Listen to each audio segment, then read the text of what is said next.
নমস্কার, শুরু করছি বাংলা বাজারে মতামত। আমি অনিকেত চট্টোপাধ্যায়।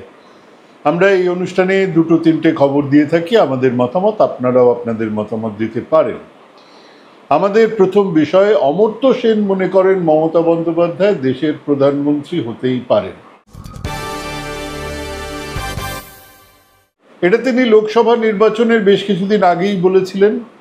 খবর বলছে গতকাল সিপিআইএম রাজ্য সম্পাদক মোহাম্মদ সেলিম, দলের অন্যতম নেতা বিমান বসু এবং রবীন দেব গিয়েছিলেন অমর্ত্য সেনের সঙ্গে দেখা করতে। তারা ঘন্টা দুই আড়াই সেখানে বিভিন্ন বিষয়ে আলাপ আলোচনা করেন। কি নিয়ে?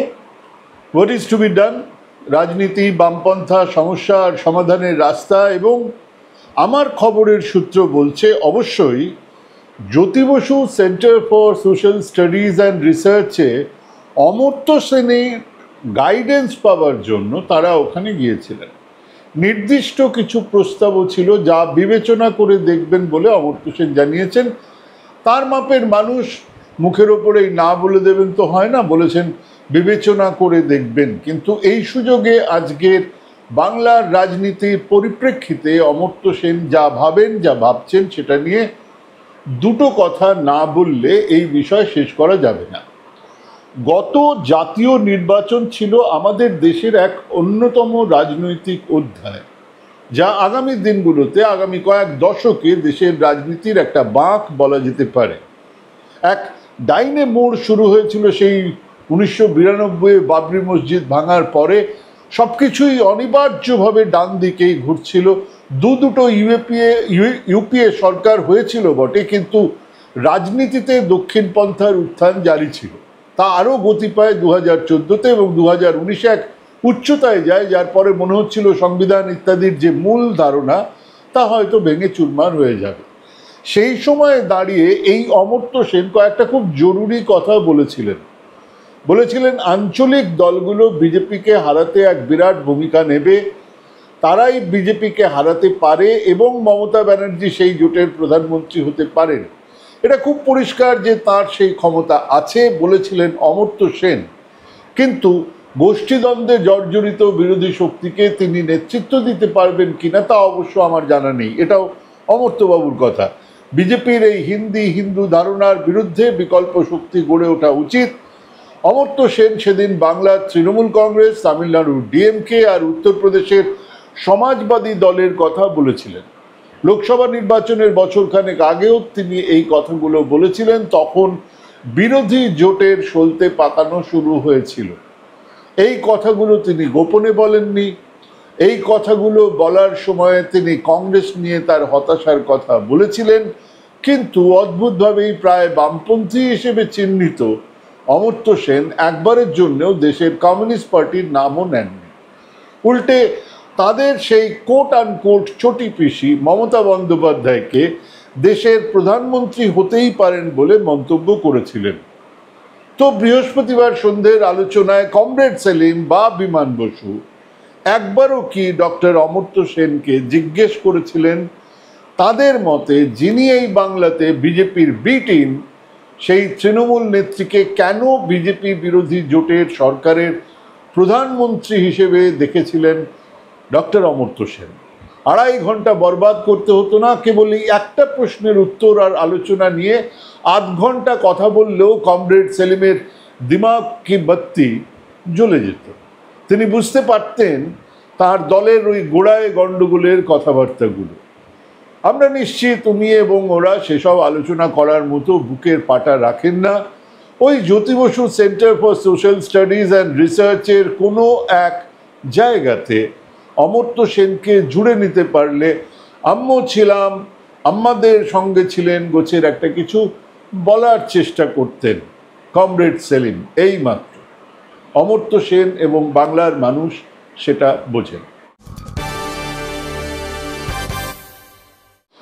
আমাদের মতামতের দ্বিতীয় বিষয় হলো রাজপুত্রের বিয়ে।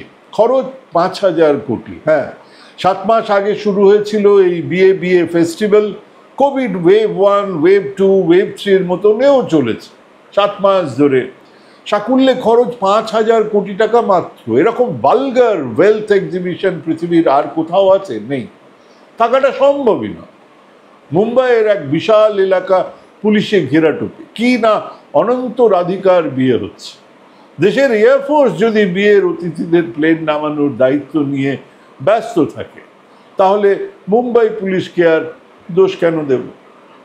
শোনা গেছে নাকা চেকিং থেকে বন্দোবস্তে খাড়া পুলিশ সিপাহীরা নাকি দুবেলা প্যাকেট ইত্যাদি পাচ্ছে। তবে মূল্যের বিনিময়ে ফুর্তি হচ্ছে আমি আপনি বলার কে? দেশের সব রাজ্য সরকারের মাথারা নিমন্ত্রিত, দেশের খেলা থেকে সিনেমা থেকে যাবতীয় বিনোদন সাহিত্য প্রতিটি ক্ষেত্রে নামকরারা মানে সেলিব্রিটিরা নিমন্ত্রিত। মার্চে গুজরাটের জামনগরে শুরু হয়েছিল এই 7 মাসের বিবাহ অনুষ্ঠানের শুরুয়াত।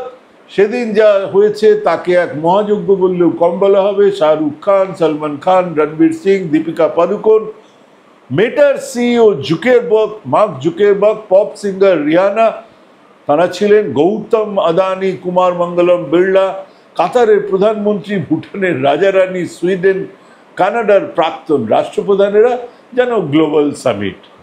তো তখন খেয়াল করিনি যে সেটা বিয়ে ছিল না, তাকে নাকি বলে প্রি ওয়েডিং, মানে বিয়ে করবেন ওনারা, এটা ছিল জানান দেওয়া। এরপর আসর বসলো ইতালিতে, সেও আর এক বিরাট ব্যাপার। সেখানে সঙ্গে আলিয়া ভাট, রণবীর কাপুর, MS ধোনি, সলমান খান, একটা লাক্সারি ক্রুইজে 4 দিনের অনুষ্ঠান। টাইটেল হলো লাইফ ইজ আ জার্নি। বাংলাতে ওনারা বলতেই পারতেন এই তো জীবন কালিদা। এবং এরপরে ধারাবাহিকভাবে সঙ্গীত অনুষ্ঠান, সেখানে নানান রকমের সাংবাদিকদের ডেকে অনুষ্ঠান, এবং এত কিছু করলে কিছু ভিখিরিকেও তো দান ধ্যান করতেই হয়, সেসবও করেছে। এবং শেষ পর্যন্ত 1200 সেলিব্রিটির গেস্ট লিস্ট নিয়ে আজকের অনুষ্ঠান। ইংল্যান্ডের প্রাক্তন প্রধানমন্ত্রী বরিস জনসন, আমেরিকার Hillary Clinton, boxer Mike Tyson, reality show আর অভিনয় জগতের কিম কার্দাশিয়ান, আর বলিউডের সব কটা বড় মাথা আজ হাজির থাকবেন। রাজনীতির কারা কারা? প্রায় সবাই। খাবার দাবার নিয়ে কোনো প্রশ্ন করবেন না, বেশিরভাগ খাবারের নাম আমি আপনি শুনি, সব আছে। শুনেছি লিট্টি চোখাও আছে। ভাবুন, মাইক টাইসন গল্প করতে করতে লিট্টি চোখা খাচ্ছেন, বরিস জনসন ল্যাংচা। এসব ভেবে আমরা খানিক আমোদ পাবো, আর এই বিরাট এক্সট্রাভ্যাগেন্সার তল খুঁজে পাওয়ার চেষ্টা করব 5,000 কোটি টাকা আম্বানির সম্পদের মাত্র 0.5%, কিছুই নয়। যে যোগাযোগ এই বিয়েতে হলো তা ভাঙিয়ে এর 100 গুণ অনন্ত আম্বানি কিছুদিনের মধ্যেই কামিয়ে নেবেন। আমার প্রশ্ন আলাদা জায়গায়। এই কুৎসিত সম্পদ প্রদর্শন যখন চলছে, ঠিক সেই সময়ে দেশের মানুষের 70% মাসের রোজগার 12,000 টাকার কম। ঠিক সেই সময়ে দেশের 47% নথিভুক্ত যুবক যুবতীর হাতে কাজ নেই, বেকার। ঠিক সেই সময়ে দেশের বাজেটের 3% খরচ হয় না শিক্ষার জন্য, দেশের বাজেটের 2.5% খরচ হয় দেশের স্বাস্থ্য ব্যবস্থার জন্য। কিন্তু একটা পরিবার, একজনের বিয়ে 5,000 কোটি টাকা খরচ হয়। বলতেই পারেন ওদের আছে, খরচ করছে, হ্যাঁ, সেটা একটা যুক্তিও বটে। কিন্তু কারা যেন বলেছিল কেউ খাবে আর কেউ খাবে না, তা হবে না, তা হবে না। কেন বলেছিল? সমাজের এই ভয়ঙ্কর বৈষম্য কোন আগুনের জন্ম দিতে পারে? কোন সুপ্ত আগ্নেয়গিরির ওপরে আমরা বসে আছি? কবে ওই হাওয়ান্য মানুষগুলো হঠাৎ জ্বালবে মশাল? নাকি ওসব শুধুই কল্পকথা? তার চেয়ে অনন্ত রাধিকার বিয়ের ডিটেল রিপোর্ট দেওয়াটাই সংবাদ মাধ্যমের প্রথম এবং প্রধান কাজ। শাড়ি, খাবার, পোশাক আর সেলিব্রিটি লিস্ট নিয়ে দেশের রাজপুত্রের বিয়ে সম্পন্ন হচ্ছে, কিন্তু আমি দুটো মন্ত্রই কেন একসঙ্গে শুনতে পাচ্ছি? স্পষ্ট। একদিকে শুনছি যদি তং হৃদয়ং মম তদস্তু হৃদয়ং তব, অন্যদিকে কানের কাছে বেজেই চলেছে ওং নমো অগ্নিদগ্ধাশ্চ যে জীবা যেহপদগ্ধা কুলে মম ভূমৌ দত্তে ন তৃপ্তন্তু তৃপ্তা ইয়ান্ত পরাঙ্গতিং। আমার বংশে যে সকল জীব অগ্নি দ্বারা দগ্ধ হইয়াছেন, অর্থাৎ যাহাদের দাহ ইত্যাদি সংস্কার হইয়াছে, এবং যাহারা দগ্ধ হন নাই, অর্থাৎ কেহই তাহাদের দাহ সংস্কার কার্য করে নাই, তাহারা তৃপ্ত হন ও স্বর্গ লাভ করুন। একদিকে বিয়ের মন্ত্র পাঠ শুনছি, অন্যদিকে শ্রাদ্ধের। দুটোই একসঙ্গে চলছে কিনা? আমাদের মতামতের 3 নম্বর বিষয় হলো দেশের অর্থনীতি যে তিমিরে সেই তিমিরেই। হ্যাঁ, আম্বানি আদানিদের সম্পদ বাড়ছে, বিয়েতে 5,000 কোটি টাকা খরচ হচ্ছে। আমাদের জুমলাবাজ প্রধানমন্ত্রী 5 ট্রিলিয়ন ইকোনমির কথা বলছেন, কিন্তু হিসেব বলছে আমাদের অর্থনীতি সেই একই জায়গায় দাঁড়িয়ে আছে। বিশ্বব্যাংকের এক হিসেব তারা প্রতি বছর বার করে, সেখানে বিভিন্ন বিষয়ের সঙ্গে মাথাপিছু রোজগারের ভিত্তিতে পৃথিবীর দেশগুলোকে lower income, lower middle income, upper middle income আর হাই ইনকাম এই 4 ভাগে ভাগ করে এক তালিকা তারা প্রকাশ করেন। তো এই যুদ্ধের বাজারেও thanks to India China business, Russia এবারে ওই লোয়ার মিডল ইনকাম থেকে আপার মিডল ইনকাম গ্রুপে ঢুকে পড়েছে। চীন সেখানে আগে থেকেই ছিল, আর আমাদের দেশ ভারত সেই 2006-এ লো ইনকাম থেকে লোয়ার মিডল ইনকাম গ্রুপে এসেছিল। তারপর থেকে সেই একই